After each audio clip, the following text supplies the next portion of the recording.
आइए आप लोग कि डोले दे लहे लहे कमरिया देखब तो हम फेंकब न मरिया। मेरे भाई ने इतना अच्छा गीत लिखा, प्रिंस भाई ने, जो कि दर्शकों का काफी आशीर्वाद प्यार मिल रहा है। बहुत जल्दी एगो क्लब में वो शामिल हो जाएगी। क्या जी, तब आंसू वक्त से गिफ्ट रहेगा। एगो हम बहुत पहले गीत गोल रही, बड़ी याद आई, मन से गावे का मन करता कि देवरे किने उठ लाली। काहे कि आजकल देवरा ट्रेंडिंग में बड़े सो। हाँ भाई, अब बियाह हो गए तेरा मतलब कि थोड़े ना कि हम भौसुर हो गए, अभी भी हम सबसे छोटे गायक हैं एज में। कलाकार कभी बूढ़े नहीं होते हैं, कलाकार कभी मरते नहीं, दफनाए जाते हैं, कब्र खोद कर देखो जिंदा पाए जाते हैं। छोटे बाबा फ्यूचर में 100 साल बाद कभी भगवान न करस यहाँ के तो अमर बूटी खा के आइल हाँ भाई, हमारा मरे के नहीं के। मानी फ्यूचर में अब यही सच्चाई है कि जो आया है वो जाएगा। तो ये जब जाएंगे तो जाएंगे तो आज सभी लोग को भेज कर तब हम जाएंगे। सभी कलाकारों को भेज कर हमको जाना। यही एक ऐसे इंसान है कि आपके सामने कितने लोग आए कितने लोग गए, लेकिन आप यही हैं। ये सभी दर्शकों का प्यार है। भगवान करो शुरू बनल रहे। देवरे किने उठ लाली, देवरे के हकीनल बाली, तुहरा का बड़ुए फेरा जब चाट के मिलत बछाली। आरे आज लेटी कुलियो एगो, आज लेटी कुलियो एगो, अरे तो दिहला नयन के तो भातार बड़ो नाम के तू, तो भातार बड़ो नाम के तू, नहीं कोनो काम के भातार बड़ो नाम के, नहीं कोनो काम के भातार बड़ो नाम के।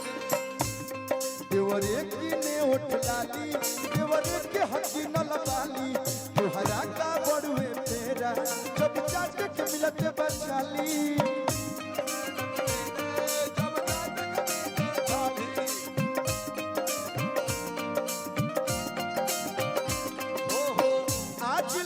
कुलियो एगो, आज लेट कुलियो एगो, दिहला नयन के भातार बड़ो नाम के तू, भातार बड़ो नाम के तू, नहीं कोनो काम के भातार बड़ो नाम के तू, नहीं कोनो भातार बड़ो नाम।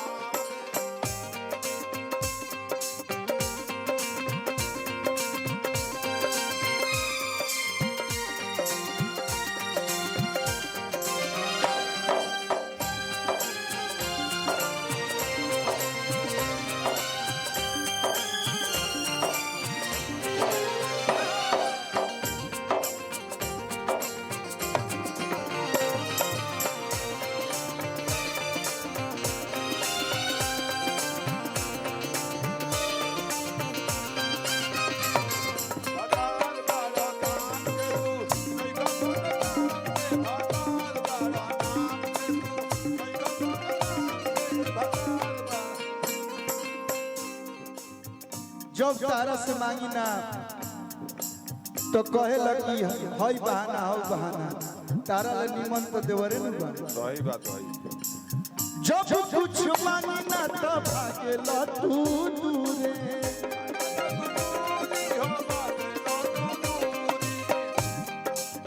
माथावा पर चढ़ल बा कौन सूरूरे। उखी बिखी बेधे लागे, उखी बिखी बेधे लागे, हो तारा शाम के उखी बिखी बेधे लागे, अरे तो उखी बिखी बेधे लागे, अरे की हो तारा शाम के। भतार कोई शब्द बुरा नहीं है ना भाई।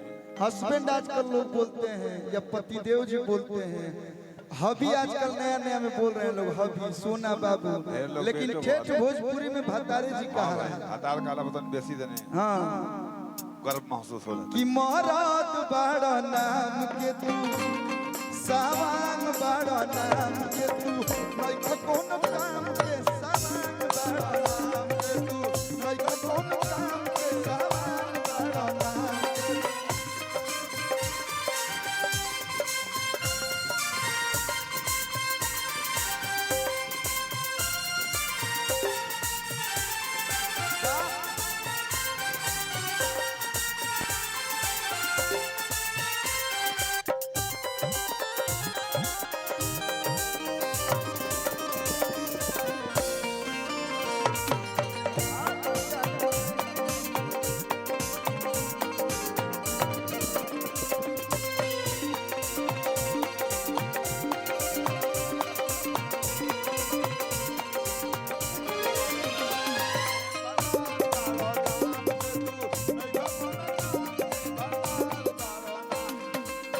एगो आजकल बड़ी गाना ट्रेंड में चलता भैया कि हाँ जी हम बिहारी हैं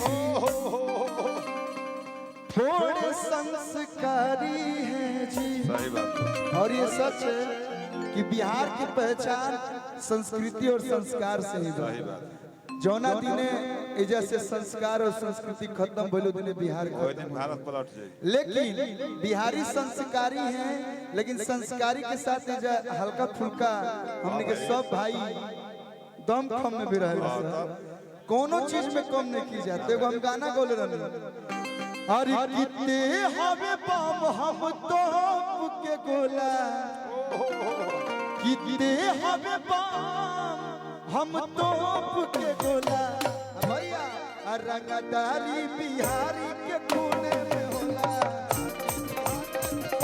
रंगदारी बिहारी के कोने में होला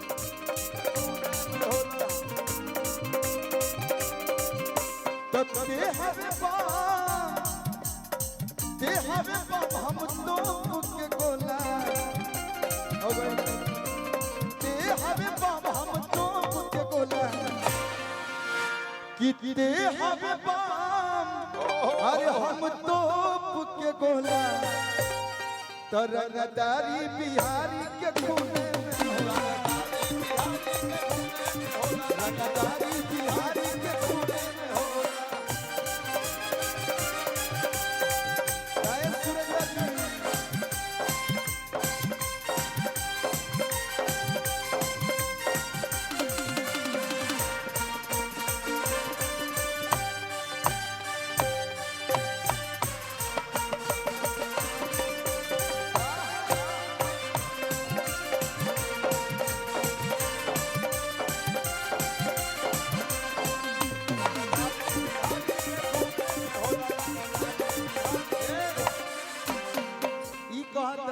रीतिका हाँ ये बोल रही है अरे वही कहते भी है खाली कि डेंजर जवानी मेरी रहती होती आग लगा दूं मैं हूँ माचिस के तिली। और ये तो सच बा कि तुम लोग माचिस के तिलियों की जरूरत नहीं है सही बात ताक देबू तो आग लग जाए ताक नहीं तो जर जाई हम ताक तो जो संसद देह में धुआं उपट गइल हमें ताक ना क्या भैया तू ताकत और झांकत और हमारे बुझाते नहीं भैया है हाँ भैया भौसुर लगा वैसे भैया कहते हैं ये भी सच है कि भसुर को भी भैया बोलते हैं। देखिए जलना वही थोड़ा ना होता है कि आग लेखा जोरे लगा जलना ये भी होता है कि किसी की दोस्त किसी से बात करती है तो भी आदमी जलता है अंदर से। एक गोला कुछ देख ले आदमी लहर जाता है ऊपर से लेकर नीचे तक लहर जाता है। सुलग जला की अरे कि डेंजर जवानी मेरी रहती हूँ दिली आग लगा दूं मैं हूँ माचिस के तिली। काम कहतनी कहता रे भाई कपड़ा तू पहनले बाड़ू ननकी रे कि धो दे जवानिया बनकी रे लेके गमछा तू लगता है Bhola Bhola video paradise production किया था, वो भी यहीं के हैं। लेके गमछा तू लगता है भोला भोला।